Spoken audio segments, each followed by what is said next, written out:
West Coast thing? Is this a media generated hype that continues to go on? Speaking of Biggie, what's up with this East Coast West Coast thing? Is this a media generated hype that continues to go on, or is there something to this? What do you come down on this whole East Coast West Coast conflict? Well, basically, my point of view on the whole East Coast West Coast thing is that you have West Coast radio stations that play East Coast music nonstop frequently.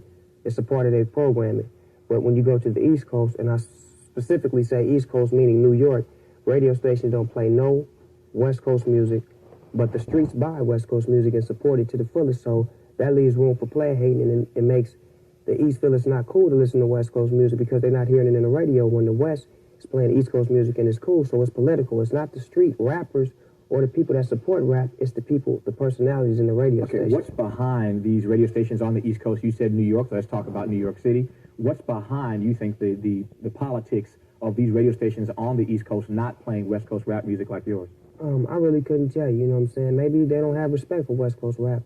I don't know, you know what I'm saying? But I know the streets, the people on the streets of New York and the rappers out there as well, they love West Coast rap. They respect it and they give us all our props. It's just the radio personalities. It's like I could go out of town in New York right now and go do a radio show, and they might only have one or two of my songs in there, but I can go to D.C. in a radio station and they got every song ever put out on the single. Does it really bother you that they don't play it as long as the fans on the streets are still picking it up? No, it doesn't bother me, but it's a concern because they keeping the East-West rivalry going when people don't really know that it's not personally between rappers, it's radio stations, it's personalities involved, and politically speaking, it's something that we cannot even do nothing about, you know what I'm saying, as rappers. The only thing we can do to make it easy is get together and try to make songs and try to go on tour together and show that it's not a rivalry, it's peace.